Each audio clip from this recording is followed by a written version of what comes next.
Sir जब मैं school आता हूँ, पर जब स्कूल जाता हूँ, कोचिंग जाता हूँ, तो सर रास्ते में कई लोग मुझे भटकते मिलते हैं। जैसे कोई भिक्षा मांग रहा है, कोई कूड़ा इकट्ठा कर रहा है। तो ये सर क्यों करते हैं? मतलब ऐसा क्यों है इस देश में? जबकि अपना देश कभी, मतलब बहुत टाइम हो गया है इसे आज़ाद हुए, फिर भी ऐसा क्यों है अपना देश में? क्या कह रहे हैं क्वेश्चन, तुम समझ पा रहे हो? थोड़ा बोलो। ये कहना चाह रहा है कि हमारे देश में जो बच्चे भूखे हैं, लोग भीख मांग रहे हैं, कबाड़ा इकट्ठा कर रहे हैं, और देश के नेता ये कहते हैं कि हमारा देश बहुत अच्छा है, यानी सबके पास पैसे हैं, रुपए हैं, फिर भी हमारे देश में ये बच्चे ऐसे क्यों हैं? सही क्वेश्चन है तुम्हारा। इस क्वेश्चन के पीछे बहुत सारे तर्क हैं और जवाब भी मैं देने का प्रयत्न कर रहा हूँ। हमारा देश 75 सालों से भी ज़्यादा हो गया है, हमारा देश आज़ाद है। तो अच्छा, ये चीज़ जब स्थिति देखते हो तो तुम्हारे दिल में कैसा फील आता है? थोड़ा दर्द होता है या कैसा कैसा अनुभव होता है, बताओ। मेरे अंदर ये अनुभव होता है कि ये बच्चे ऐसे यानी घूम रहे हैं, भूखे भी होंगे और धूप में चलते हैं, नंगे पैर भी कभी कभी देखे होंगे, कष्ट होता हुआ इनको, और ये पढ़ने जाते नहीं होंगे, ये पढ़ाई कर नहीं पाते। तो इनका जो प्रश्न है उसका मैं जवाब देता हूँ। ये बात सही है कि हमारा देश आज़ाद है, लेकिन इस देश के अंदर रईस और गरीब दो तबके के जो खाइयाँ हैं वो बहुत बड़ी तेज़ी से बन रही हैं। अनमोल, यस सर। एक तरफ रईस लोगों की संरचना बन रही है और एक तरफ गरीब लोगों की संरचना बन रही है। और इस संरचना को भरने के लिए, और ये संरचना जब बनती चली जाएगी, इसमें समाज का कोई भी व्यक्ति खुश नहीं रहेगा। प्रशांत, यस सर। पहले कारण बता दे रहे हैं क्यों कुछ नहीं रहेगा। क्योंकि मान लो ये धनवान है, ठीक है, इन्हें शिक्षा मिली, इनके पिता शिक्षित थे, उन पे धन था, पहले से ही पैतृक धनवान है, और फिर इन्हें अच्छा वेल एजुकेटेड अच्छा बना दिया, अच्छी संस्था में पढ़े। अब तुम लोग मान लो गरीब, पापा तुम्हारे गरीब थे, तुम भी गरीब हो, स्थितियाँ ऐसी हैं कि तुम पढ़ नहीं पा रहे हो, तो सड़कों पर तुम्हें भटकना पड़ रहा है, ठीक है। देश ने अच्छी संस्थाएं नहीं बनाई इंटरनेशनल लेवल की, जैसे स्कूलों में ये बच्चे पढ़ा है, अब ये लड़ाई झगड़ा भी कहीं नहीं कर रहा, शांति से अपना काम कर रहा। और तुम लोग स्कूलों में थोड़े गए हो सरकारी वाले, लेकिन तुम नियंत्रण से बाहर हो, शिक्षा की तरफ तुम्हारा रुख नहीं है, क्योंकि स्थितियाँ कुछ ऐसी बन रही तुम्हारे पीछे कि तुम्हें कबाड़ा वगैरह बीनना पड़ रहा है, ठीक है। स्थितियों के पीछे अगर हम जाएंगे तो बहुत ज़्यादा गहराई में चले जाएंगे। स्थितियाँ ऐसी ऐसी हो सकती हैं कि परिवार जब गरीब होता है तो बीमारी भी ज़्यादा होती हैं, लपट पड़ रही है, आर्थिक स्थिति खराब है, काम ज़्यादा करना पड़ रहा है और कमाई बहुत कम हो रही, तो बीमारी स्वाभाविक रूप से, मानसिक स्थिति खराब तुम्हारी होगी, शारीरिक स्थिति भी खराब होगी और आर्थिक स्थिति खराब है ही, ठीक है।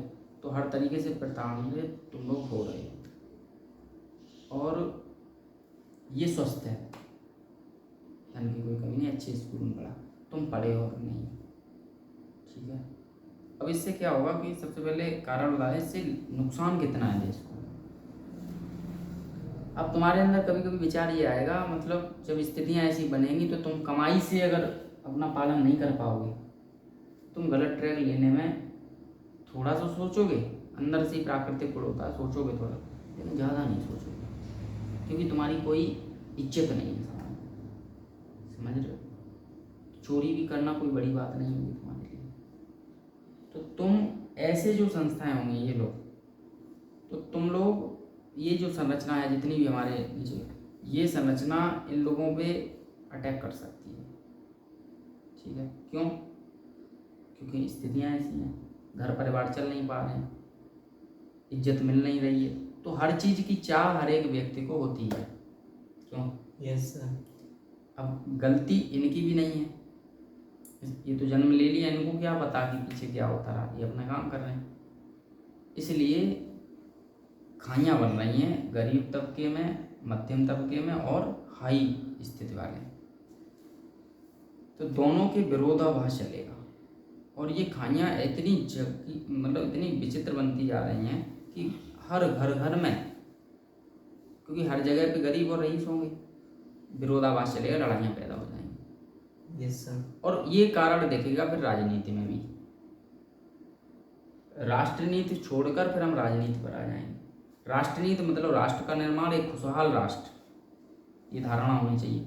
लेकिन राष्ट्रनीति को हम छोड़कर फिर राजनीति पे आ जाएगा पूरा समाज। जो भी देश को चलाने वाले लोग हैं वो क्या करेंगे, घेराबंदी करेंगे, कभी किसी तरीके से लोगों को विचारों से गुलाम बनाएंगे और रईस और गरीब दोनों को बांधने का प्रयत्न करेंगे, घेरने का प्रयत्न करेंगे। देश के लिए कुछ अच्छा नहीं करेंगे, ये खाइयाँ बनने का प्रयत्न नहीं करेंगे, क्या करेंगे, घेराबंदी करेंगे, विचारों से संतुष्ट करेंगे। समझ रहे हो? इसलिए ज़रूरत क्या है, राष्ट्रनीति की निर्माण करना। राष्ट्रनीति मतलब राष्ट्र को अच्छा चलाने के लिए वहाँ के दोनों को लेकर हमें चलना पड़ेगा और रही धनवानों से सहयोग लेकर गरीबों में सहयोग वो बांटना होगा। अब यहाँ पर इसका कैसे भरपाई हम कर सकते हैं, तो यही है कारण। ठीक है, कारण क्या है, गरीबी। और गरीब कैसे बने हम, अशिक्षा, अशिक्षा। और सरकार का कोई ध्यान नहीं है तुम लोगों पे, इस तंत्र पे सरकार का कोई ध्यान नहीं है। जितने भी देश में गांव हैं उनकी यही स्थिति बनी हुई है। शहर में कुछ लोग हैं जो अच्छी संस्थाओं में पढ़ा रहे हैं, सरकारी स्कूलों की हालत आज आप जानते हो क्या दुर्दशा है। कितने प्रतिशत सरकारी स्कूलों में जाने का प्रयत्न करते हैं, गाँवों में लगभग बच्चे सभी जाते हैं अब, लेकिन गाँवों से भी हट के निजी वाले स्कूलों में जाने का प्रयत्न कर रहे हैं। सुधरेगी नहीं स्थिति इससे बेटा, कैसे नहीं सुधरेगी। जो कमाई की जा रही है अनमोल, तो वो जो कमाई है एक बहुत बड़ा धन, जैसे 300 रुपये मिल रहे हैं, तो बहुत बड़ा धन किस में चला जा रहा है, पढ़ाई में, पढ़ाई में चला जा रहा है ना है। और अगर यही पढ़ाई सरकारी हो जाए और अंतर्राष्ट्रीय स्तर की हो जाए तो सब कहाँ भागे, बच्चे कहाँ भागे, सरकारी। तो वो फीस बचेगी जो 1200 या 1500 रुपये महीने लग रही है, वो फीस बचेगी। बिल्कुल। फिर दूसरी चीज, उन बच्चों को जब हम वेल एजुकेटेड बना लेंगे देश में, तो अभी सरकार क्या करती है कि पुलिस का निर्माण बहुत ज़्यादा करती है, वैकेंसी निकालती है लड़ाई झगड़े को रोकने के लिए। ये बिल्कुल गलत निर्णय है। पुलिस की आवश्यकता ही नहीं पड़ेगी जब समाज एक संतुलित समाज होगा। समझ रहे हो ना? जब लड़ाई झगड़े नहीं होंगे पुलिस की जरूरत पड़ेगी क्या? नहीं, पुलिस की जरूरत होती नहीं है, की जा रही है समाज है जरूरत बहुत कम। लेकिन लड़ाइयाँ झगड़े जब समाज में पड़ेंगे, कोई गरीब है रईस है, उनके मध्य में मतभेद होंगे, लड़ाइयाँ झगड़े ज़्यादा होंगे, कोई रोजगार की व्यवस्था नहीं है, तो पूरे के पूरे देश में भूचाल आ जाएगा। लड़ाई विकट मात्रा में होना है। किसान को उसके बच्चे शिक्षित नहीं दिखेंगे कि पढ़ाया नहीं जा रहा है, कुछ स्थितियों ऐसी बनाई जा रही हैं, तो बहुत तेजी से आग फूटेगी। और देश शांति से अशांति की तरफ चल पड़ेगा प्रशांत। ठीक है, सरकार को ये काम करना होगा। सरकारी स्कूल में अंतर्राष्ट्रीय स्तर की शिक्षा देनी चाहिए। और शिक्षा ही एक माध्यम है जो गरीबी दूर भगा सकता है। और मेरा ये अनुभव रहा है, मैं ये सोच रहा हूँ, बचपन से सोचता था कि कैसे हमारे समाज में संतुलन आए। तो प्रशांत और अनमोल और सचिन, मैं सोच रहा हूँ कि बच्चों को क्यों ना, जो थोड़े से सड़कों पे घूमते हुए बच्चे हैं जिनको तुम बात कर रहे हो, इन बच्चों को क्यों ना हॉस्टलों में ले लिया जाए। मतलब बच्चे क्यों अच्छे नहीं बनते, उनको शिक्षा नहीं और गाइडेंस नहीं मिलती और अनुशासन नहीं दिया जाता है, मार्ग नहीं मिलता, उन्हें कोई अच्छी दिशा दिखाने वाला नहीं होता, क्योंकि पुराने जो उनके माता पिता हैं वो शिक्षित से दूर रहे शिक्षा से, स्थितियों के कारण, है ना। तो इन्हें हॉस्टलों में ले लेना चाहिए इन बच्चों को, जैसे नवोदय है ना, ऐसे हर गांव में स्कूल भी है, तो जिला के उस साइड वाले स्कूल के बच्चे जिला के इस साइड वाले स्कूल में कर दो, ऐसे क्रॉस कर दो चारों तरफ। और जो शिक्षक हैं हमारे, जो राष्ट्र के शिक्षक हैं, इनको वहीं हॉस्टलों में रखो। थोड़ा सा इंफ्रास्ट्रक्चर पे काम करना पड़ेगा। और 10 साल जब लगेंगे बेटा, जब हमारा एक एक बच्चा देश का शिक्षित हो जाएगा, वेल एजुकेटेड हो जाएगा, अंतर्राष्ट्रीय स्तर की शिक्षा डिजिटल चीज़ों से जोड़ दो ना, और सब हॉस्टल में बच्चे पहुंच जाएं। कुछ सैनिक में पढ़ रहे हैं, वो तो अच्छे बनते ही बच्चे, नवोदय वाले अच्छे बनते। ये स्कूल और बना दिए ना, तो उतना अच्छा स्तर तो नहीं रहेगा, लेकिन थोड़ा सा डाउन रहेगा, लेकिन शिक्षित हो जाएंगे बच्चे। और जब शिक्षित हो जाएंगे तो तार्किक बन जाएंगे, हर चीज़ को समझ पाएंगे। फिर देश के जो नेता हैं ऊपर, प्रधानमंत्री जी या कोई भी कार्य देश के लिए या कोई भी योजना लाएंगे, तो उसको सब अडेप्ट कर लेंगे। ये अभी जो सब शिक्षित हैं वही ले पा रहे हैं, वो ले पा रहे हैं। और जो गरीब हैं वो शिक्षित नहीं, इसलिए उनका रह जाता है, और गरीबी आ रही है, और गरीबी आ रही। तो सरकार योजना तो चलाती है, लेकिन अशिक्षित हमारा देश होने के कारण उसे अच्छे से जिसको हम लाभ देना चाह रहे हैं, वहाँ लाभ नहीं पहुँच पाता। और मेन कारण क्या है? अशिक्षा। अशिक्षा। समझ रहे हो? यस ना देश में धन की कमी है, ना देश में किसी भी संसाधन की कमी है, तो सिर्फ कार्य शिक्षा की, जिस पे हमें कार्य करने की आवश्यकता है। समझ रहे हो ना? यस। और जब देश शिक्षित हो जाएगा, अब भाई तुम्हारे पास भी धन है, इनके पास भी धन है, इनके पास भी धन है, सबके पास संसाधन लगभग ठीक है जीवन यापन करने के लिए, तो लड़ाई की कोई बात होगी क्या? No sir. जितना भी शिक्षित समाज है वे आपस में लड़ते झगड़ते नहीं है। समझ रहे हो? Yes sir. मारकाट कहाँ हो रही है? जहाँ शिक्षा है, शिक्षा नहीं है, जहाँ अशिक्षा है। समझ रहे हो? तो ये कारण है। अब वो लड़ाई क्यों ना हो, एक गाड़ी में बैठ के जा रहे हैं 50 लोग, और एक गाड़ी में बैठ रहा है एक आदमी। समझ रहे हो? तो ये असंतुलन पैदा हो रहा है, और इसमें समाज के तबके के जितने भी लोग, आत्महत्याएं भी इसी कारण हो रही हैं, लोग डिप्रेशन में इसी कारण जा रहे हैं। असंतुलन हो रहा है समाज में। आने वाला भविष्य बहुत खतरनाक है, ठीक है, क्योंकि भेदभाव बड़ी विकट मात्रा में हो रहा है। हमें संतुलन को बनाना है। और फिर नेता कोई काम कहता है कि देश में ये होना चाहिए कि हमारे पर्यावरण के प्रति काम होना चाहिए, तो जो शिक्षित हैं वो तो तुरंत कर देंगे, सहयोग कर सकते हैं, और जो अशिक्षित हैं वो कहेंगे कि क्या ये मजा क्या? है। समझ ही नहीं पाएंगे उन चीज़ों से। तो यहाँ भी एक कारण आता है कि जितनी भी योजनाएं चलाई जाती हैं भारत सरकार की, वो जमीनी स्तर पे जीरो ही होती हैं, क्योंकि हमारे देश में अशिक्षा है, शिक्षित नहीं है। ठीक है। दूसरी बात, देश में नकल बड़ी तीव्रता से चल रही है। समझ रहे हो? Yes sir. इसमें शोषण हो रहा है समाज का। जैसे हमारे और तुम्हारे पिता चाह रहे हैं कि हमारा बच्चा अच्छे से पढ़े, 8 तक गाँव में पढ़ाई है, पढ़ाई हो रही, 9th और 10th में पढ़ रहे जाके, तो हाई स्कूल में नकल मिल रही बच्चा। पहले तो अच्छा था, जैसे ही नकल मिली तो उसने पढ़ना छोड़ दिया, और सरकार इस पर कोई लगाम नहीं लगा रही। तो जितने भी गाँवों के बच्चे हैं, शहर के मध्यम वर्ग के बच्चे हैं, नीचे तबके के बच्चे हैं, वो शिक्षा से दूर ऐसे हो जा रहे हैं।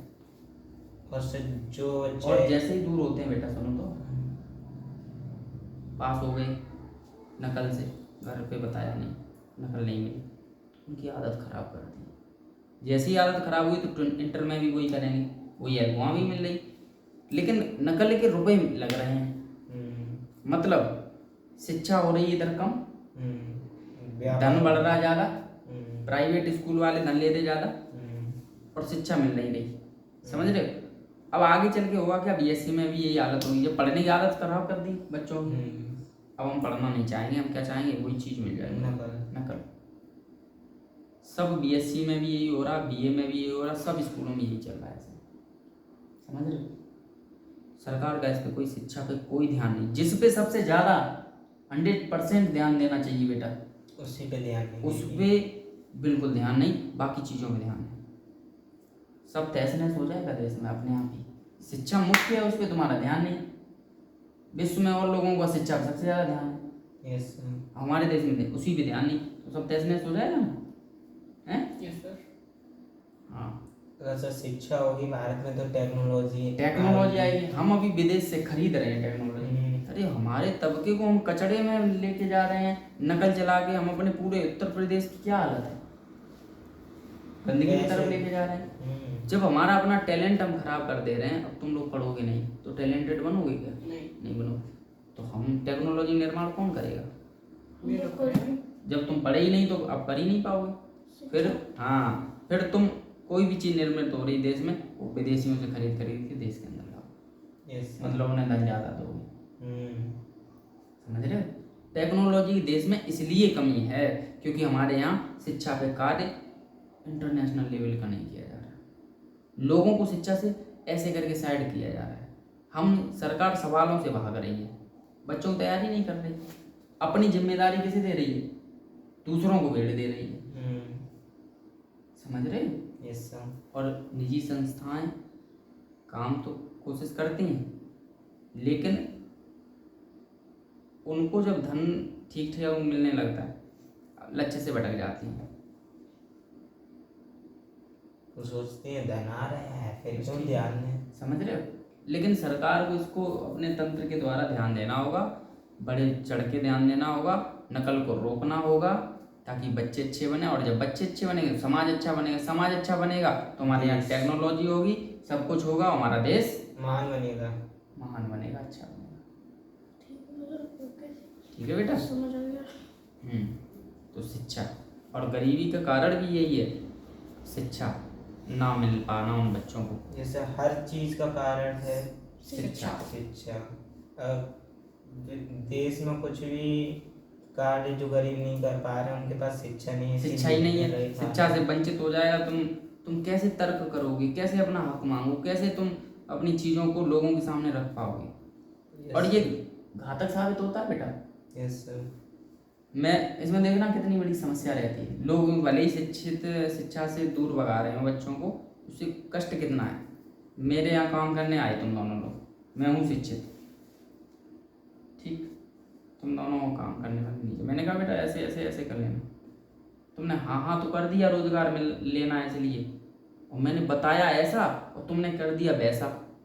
मतलब मैंने कहा कि बेटा ऐसे करना है आगे, और तुमने हाँ करके तुम्हें फिर उस समय भूल गई हो, घबराहट थी क्योंकि तुम वो चीज़ समझ पढ़े ही नहीं हो, तुमने जाके गलत कर दिया, जाके नुकसान हो गया बेटा। मतलब हम जितने भी शिक्षित लोग हैं वो चीज काम करवाना चाह रहे हैं, वो काम भी तुम लोग नहीं कर पाओगे।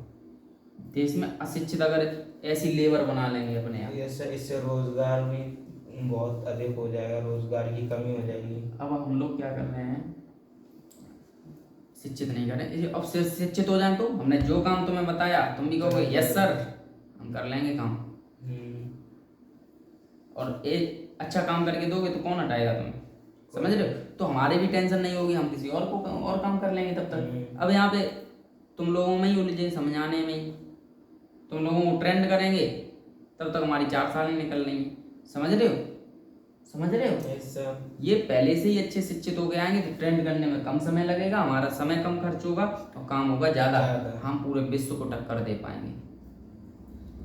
समझ रहे हो? Yes sir. और देश को साल हो। अभी तो अशिक्षा फैला दोगे देश में तो कोई काम सही होगा ही नहीं, हर तरफ त्राही त्राही मच जाएगी।